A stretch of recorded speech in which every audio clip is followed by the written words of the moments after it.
Okay, continue from our previous video. On this new data set, we want to find the association between the median income and the percentage of the college. So then you can see, right, we do see in the scatter plot, these two attributes do have the positive association.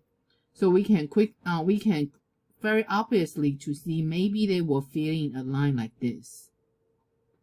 So before that, of course, we need to find the correlation coefficient. So guess, what is that? Before you see the answer. Okay, yeah, so then, right, they are about 0.818. So did you guys get the close guess?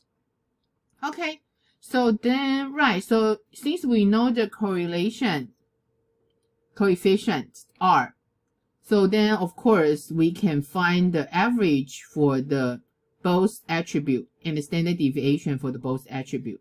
So that's find our regression slope.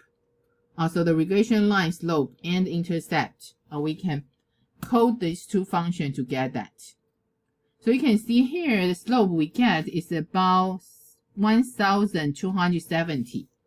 So that means 1% college grade more, the median income is about 1,200, almost 1,300 more. But on the other hand, if the college percentage is 0, then we have intercept is about 20,000.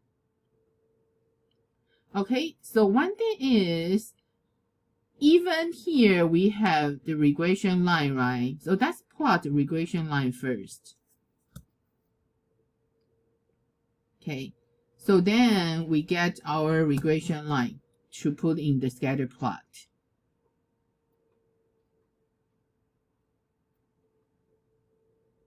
So actually this linear prediction, so even we have the slope and intercept, we still need to pass in the original value. Okay, so then we get our predicted value. Okay, so here actually is the function we wrote at the beginning.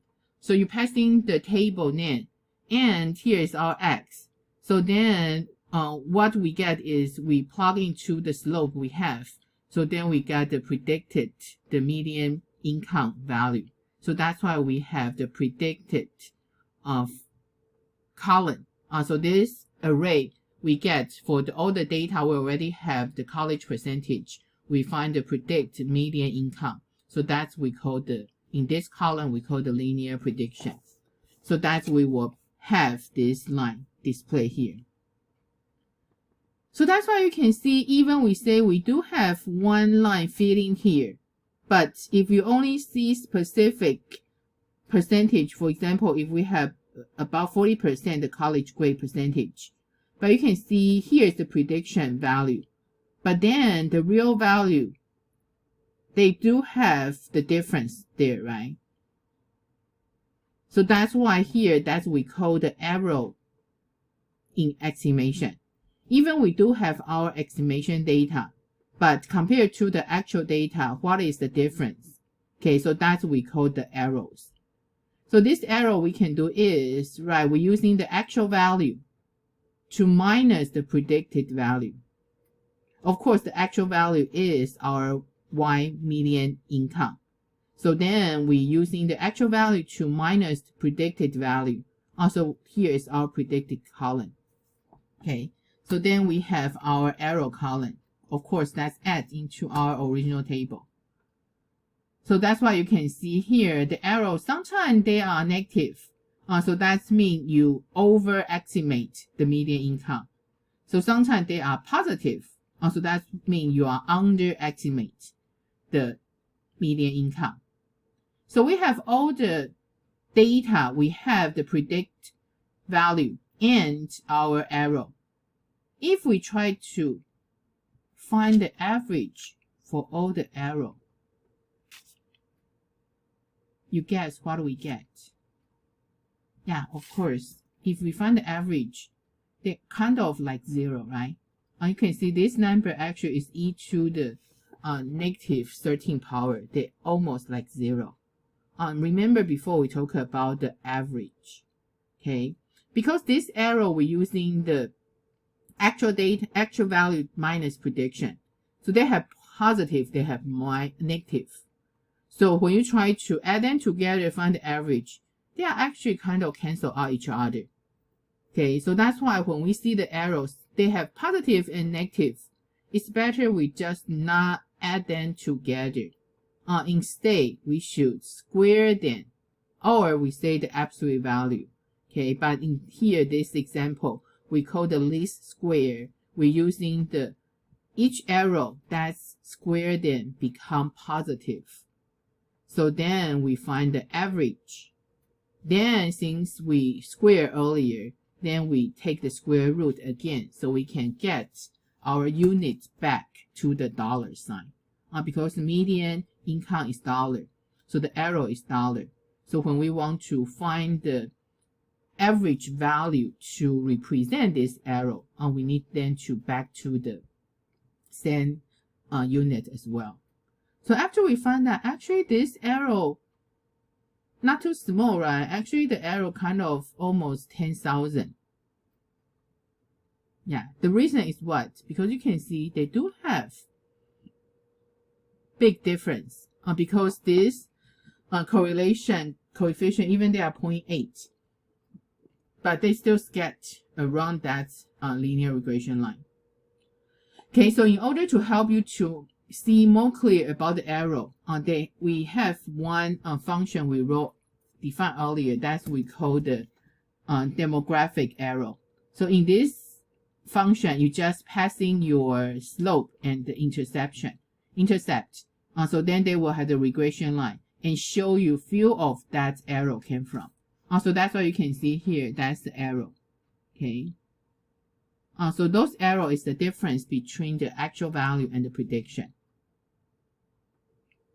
So this function actually you can plug in any regression slope and the intercept. Okay, so then they can show you the graph.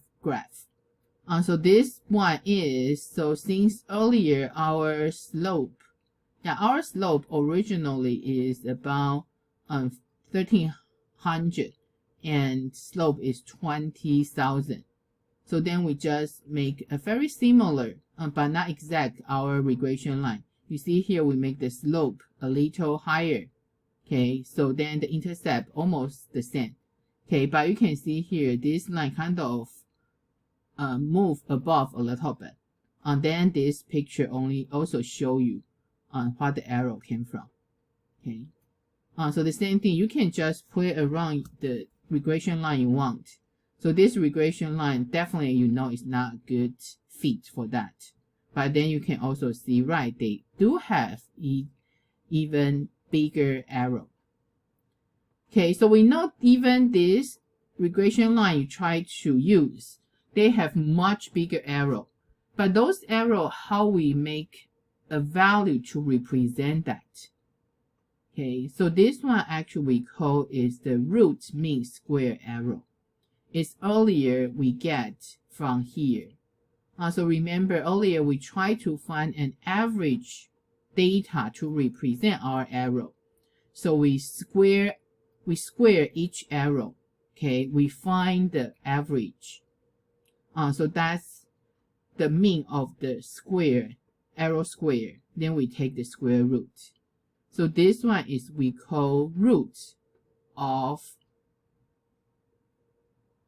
mean of the square. So that's we call the root mean square arrow. Okay, so we have each arrow square.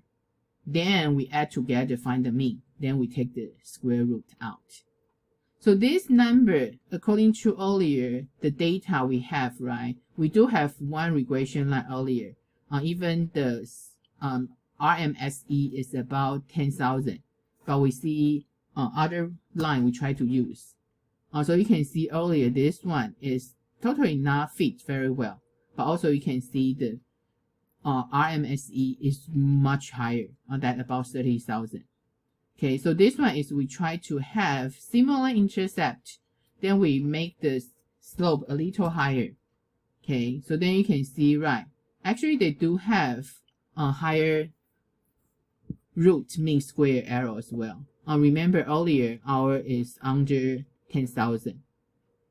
Okay, so of course now that's put the regression slope we get from the equation and this intercept. Okay, so then in this function, we show you not only the regression line and show you the couple error we have, and also we give you the root mean square error. Okay, so even it's kind of high, but still you can see they are still the smallest one among those regression line we use. So that's earlier our demonstration to show you. We show you the error in estimation. Because all the regression and the prediction, you do have your error. So the error actually is the actual value minus your estimation. Or earlier we say the actual minus prediction. Okay, so typically the error, they do have positive and negative.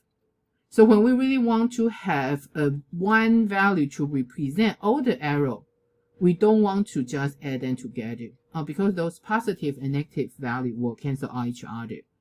So to measure the rough size of the error, the first thing, we square the error. That's why we won't cancel out. So we eliminate the cancellation. So after you add all the square of the error, we take the mean. So after we find the average of the error, because earlier we used the square, right? So we take the square root again in order to back to the unit, to make the units not the square. This we call root mean square error. So in our demonstration, we show you, we do have, according to the slope and the intercept function we get, we have our regression line. And also we do show you, in that regression line, we find our rmse. And also you can try to get other line. If you say that's a potential regression line you will use. Also then you can see the same thing we get root mean square error. Other line actually kind of have bigger rmse, the root mean square error. Okay, so this one is what we say. So when we want to find a regression line, we try to find the least square line. So this least square is what? Because we get our root mean square error, we try to minimize that. Okay, so from all the regression line you want to choose from, make sure you will find the least root mean square error. So on the other hand, you minimize your mean square error.